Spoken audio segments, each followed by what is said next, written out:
Erika Del Sordo. Welcome to today's Talk with Erika. Thank you so much for being with me. So let's say you're new to the area. You're new to Lake City. You're driving through and you need insurance. You need home insurance. You need car insurance. Well, guess what? With me today is Chelsea Flores, and she owns Chelsea Flores State Farm. Welcome, Chelsea. Thanks, Erika. I'm so happy you're with me because you guys are a very family-oriented company. You know, when I had walked in here, when I first moved here in 2018, I walked in and I thought, that is a wonderful office. You guys are all very sweet. You've got Kathleen doing this with you for so long. Madison's in the office, your husband, Stephen, and it's a whole family affair, and they do the job right. So many people, you're sought after as an insurance company here. I'm serious. And we're going to get into how involved you are in the community. So let's start, though, first by talking about if someone's looking for insurance in this area, what can they get? So we do a little bit of everything. We do auto insurance, home insurance, business auto, flood, life insurance, a little bit of everything here. So if there's something specific you're looking for, just give us a call. And if it's something that we can't do, we always try to help our customers find that here in our local area. We do a little bit of everything. I love that. But you're also doing mortgages now? Yes, we're doing mortgages too. State Farm has recently partnered with Rocket Mortgage, and so I'm able to offer mortgages. It's really exciting. I love that. It is exciting. It is. That opens the door to so many different things that you can do here. Yes. It's awesome. That is awesome. What's one of the craziest things you've ever heard of? One of the craziest claims that's ever come in, like a boat on top of a house or something? Oh, geez. Yeah, you would not believe some of the things that we hear I'm and sure. see. And what always got me was I've heard of people hitting deer, but for a while it was like big thing up here. Yes, it was like 3 in 1 week where deers were ramming into the sides of cars. And I'm thinking, a typical deer claim, your front of your vehicle hits a deer. But for a deer to run into the side of your vehicle just baffled me. And I just thought it was the funniest thing because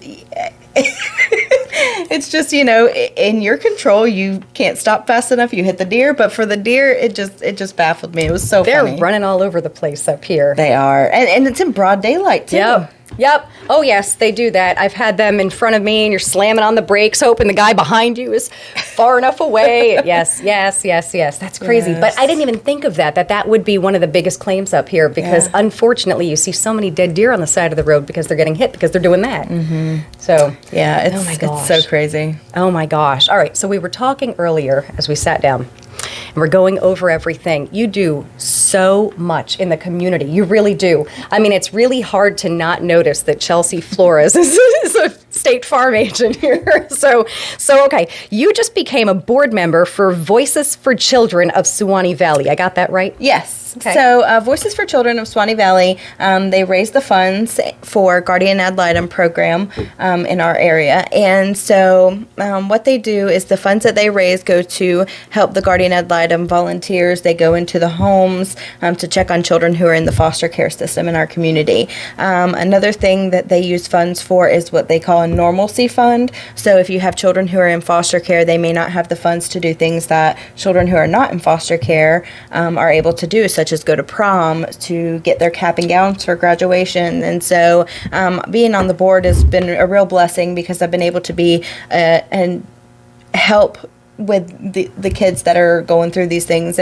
These kids are in foster care due to no fault of their own. This is things that have happened to them. And so just being a part to be able to give them a little bit of normalcy. They also do shelter kits. When kids go into foster care, sometimes they go in with a trash bag with a few toys and a couple clothes from their home. And so these shelter kits are duffel bags with the kids' names engraved on them that they have, and we pack with things that are age appropriate to them. So if they're small children, like toys and an outfit or two, we do gift cards for the foster families to take them to the store. We have some great resources in the community. There's some thrift stores that will let foster families shop for free. It's just a tremendous program that helps a lot of kids in our community. I really love that. That's tremendous. That means so much to the kids. And this one's near and dear to your heart because you have 2 adopted children. Yes, we adopted my children out of foster care. My son, he was 2 months when he was placed with us, and then we adopted him when he was about 10 months. And then we got his sister. She was placed with us when she was 6 weeks. So we got them brand new when they were newborns. So moldable. Yes, they're precious. They too. are. They're a tremendous blessing. And so that is something that's near and dear to my heart because, like I said, these kids are in these foster homes and in foster care due to no fault of their own. This is not something that they did. It's something that just happened to them because of choices that people have made not so great choices. So we won't go into detail with that. That'll be another show. Yes. So I do have a heart for children in foster care and adopted children for sure. Mm-hmm. Well, I really love that. Oh, my goodness. So you're also, though, a part of Rotary here. Yes. Yes, so I am the secretary for the Rotary Club of Lake City, and I love being a part of Rotary. And having you as my guest was great because you got to see the greatness of Rotary. Honestly, it's a truly tremendous club organization, and there's Rotary clubs all over the United States. And so just the impacts that they're doing in the local communities. Rotary members consist of, major names in the communities. We have a lot of attorneys in ours, local politicians, and just people who want to make an impact. We do different events throughout the year. One coming up is Rotary Readers, where we'll go into the school systems and read to the kids, and it's such a blessing. We went last year, and I read to a daycare of small children. They were like 4 and 5 year olds, and it's just so cute to see their faces light up, and the things they want to talk to you about is just it's like sitting on Santa's lap. It is. So I'm working with actually getting Rotary to partner with Voices for Children to do some fundraising for them and see how Rotary can impact our foster children and help them out. So that's awesome. Lake City has so many different exciting new things, and especially taking the children into account. Yes. I really like that. I do too. Well, and I'm in the chamber with you. I haven't yet become a Rotarian. How do you say that? I haven't yet become a Rotarian, but we're in the chamber together, and that's a lot of fun because we're out there doing different things for the community. You meet different people. That's another great way to get your name out there. So if anyone is coming into Lake City and you want to find out, more about the city and everything, yeah, that's one thing I really love doing is through being a part of the chamber is welcoming new businesses to the town. I've been an agent for 5 years now here in Lake City, and I love meeting new business owners because there's so much that established businesses can help new business owners with. With COVID and everything, just helping them find ways to advertise their business, find ways to connect them. We had a chamber event last night, and just being able to pull in some new members, some new business owners, to established business owners who have been here for a while, who can help them connect, help them get more business. It's something I love to do. We have a doctor's office coming to town, a new primary care as of February 1st, and so I've been helping them get connected with the community and get set up with the chamber. And oh man, just seeing other businesses thrive is so important. It's especially exciting. in these days and in times. Well, especially coming out of COVID when so many fell flat on their face. Yes. Yes. What happened? You guys came out of that, right? I mean, how did that affect the insurance industry? So, we weren't affected too much because we can work from home. We're not necessarily a hands-on service industry. We can help people over the phones or online or through email or text. There's so many ways to communicate with our office. We did work virtually for a couple weeks, but nothing major. We weren't really affected too much. We did lose some customers that were hit by COVID and had health issues, and so that was probably the most detrimental part to us, is just losing some customers to COVID. Wow. Because we get really close with our customers, and like you said, we're very family oriented, and so we're not just your insurance company, we become friends like you and I have, and so we do get close to our customers and we make those connections, and so when somebody passes away or something, it takes its toll on us because we were so close to them. We get to know their family. We have people who we've written, multiple family members. We insure whole, their brother, their mom, their sister. We insure everybody, and so it's like losing a close friend when we lose customers. That's really sad. Yeah, that's really how it hit us the hardest. Was not necessarily business minded, but just an emotional, sentimental side because we lost some people. That's really sad, and I remember you telling me going through all of that. So that would definitely be the downside of it.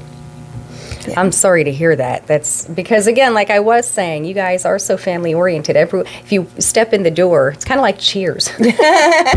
Everybody knows your name. Yeah, everybody knows your name and your family, and that's how Lake City is.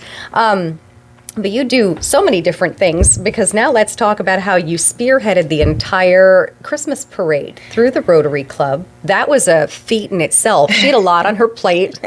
There was a lot going on with that. Yes, so Rotary has a lot of female, our board consists of a lot of women, and so we were really excited because we saw that women get things done.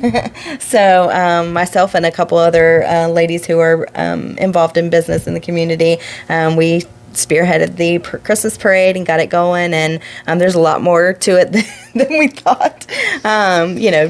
Finding participants and doing the lineup, and but it's so fun because I really enjoy the Christmas parade. I mean, I have to find pictures of that. Yes. That whole lineup in the field out there. Yeah, I have pictures somewhere. Yes, we have an aerial photo of the parade and the lineup. Perfect. It's awesome. But we had so many participants. I want to say we were right at 60 participants this year, which was a record breaking. I mean, we had not had that many in a very long time. That's and impressive. So it was very impressive. It was very exciting. And so I love to see the Christmas parade come to town, though. I mean, it's just such an amazing part of the year. So we were in the parade, and we had the Grinch, and we had Cindy Lou Who, and we just had a blast. I mean, we really enjoyed the Christmas parade, and just seeing the kids light up. And Your son was a show in itself. Yes, he had a megaphone saying Merry Christmas, and we tried to get him to say Merry Christmas. It ended up as Never Never Christmas. So I went along with the intention Grinch. Was there? Yeah, I went along with the Grinch theme. So That's really cute. But yes, we had a blast, and everybody watching just loved him. So it was really fun. That's really cute. Well, I'm going to have to resurrect those videos. Yes, I'll send them to you. He was, oh man, he is a character. He is. He's really cute. So's the little one. She's getting older, but oh my goodness, that's really cute. Yes. What else have I missed? Because like I keep saying, you've done so much, I feel like I'm missing another 50 things that Chelsea has been doing. Yeah, so one thing that we hadn't talked about is the Take Stock in Children scholarship. And so Take Stock in Children is a scholarship for students who are first-generation college students or meet requirements based on family income levels. And so when I was in school, I qualified for the program. And I filled out the paperwork in 7th grade, I believe. And then I had a mentor that I met with all throughout high school, and on a weekly basis, every other week or so. And I kept up my grades, made sure I wasn't getting into trouble. Those are some of the requirements. And so it pays for 2 years at our local community college and 2 years at a Florida university. Nice. And so I got that scholarship in high school, in middle school, and then throughout high school, and was able to go to college with it. And so a couple years ago, actually, State Farm asked me to represent State Farm and present a $25,000 check to the Take Stock in Children program for Florida. Wow. So it was really an honor to me to present that check on behalf of the organization that I now represent. And so our local Take Stock program found out about it, and so they've asked me to become a part of their board, and now I'm their chairperson. And so it's just funny how it kind of came back full circle. You know, somebody who was a scholarship recipient turned into a business owner to present funds for them, and now I serve as the chairperson. And it's so exciting because these students are somebody who they kind of need somebody in their life. They need another adult that's encouraging to them. A lot of our mentors are teachers or faculty in the school systems, and so they're there to check on the kids and just make sure that they're doing okay. Just another adult to have their eyes on them and kind of make sure that they're doing well in school, because we see a lot of these students have single parents who, already have a lot on their plate. Right. They're working a couple jobs. They have multiple children. And so, as a parent, you know that there's just... You spread yourself out. Yes. Yeah. You spread yourself out so thin. And so it's nice to have somebody else helping to check on the children and to have a mentor, because it's so important to have a mentor. I mean, they can make such an impact in your life, especially, when it lines up with something that your mentor's already been through and already seen things, and they know the struggles that children go through. Every generation is different, but the kids in every generation, I feel like, need somebody just checking in on them and saying, hey, how are things going? How's school going? My student in particular had struggled with virtual learning because some of these kids don't have the resources at home that others do. Yeah. Wi-Fi is not the best, don't have a laptop, and so just being able to make an impact in those kids' life is huge. And we're always looking for mentors. So if you want to be a mentor, reach out to me or the Take Stock in Children program. It really is very important, because what I have to say to that is, come on, everyone with their parents, right? Mom, dad, you're close to these people. So you don't necessarily want to listen to them, especially teenagers, right? Right. What does mom know? What does dad know? Right. But all of a sudden, something starts to make sense coming from a stranger, and it's a totally different ballgame. For sure. And you don't know how you're going to change their life, because maybe mom has been saying the same thing, but it's not going to make an impact until that stranger said it. Mm-hmm. Exactly. And, it doesn't take a whole lot to be a mentor. I mean, obviously they do background checks and such, but you may feel like you're not qualified, but you are. Anybody. I mean, you've had life experience. You can mentor a student just in checking in on them. I mean, no more than you check in on a friend. Just, hey, how's things going? And so, but just being able to impact their life, just to have somebody in their life that truly cares about them is huge. I really like that. So, you know the drill, right? We're going to have all the links for Chelsea Flores State Farm. I'm going to have any links up to anything that we've mentioned. Okay. So if you want to participate in the last thing we just discussed, by all means, you can click on any of those links. It'll be in all the About sections for Spotify, Apple, Google Podcasts, any of the audio podcasts, and then YouTube, of course, in the information sections. And any way you need to contact anyone, everyone knows how to find me. Thank you very much for being on with me. Yes, thank you. I appreciate it. It's wonderful. You're an integral part of Lake City, and you have a wonderful business. So Chelsea Flores State Farm, come visit her. Yes, thank you. Thank you so much. Bye for now.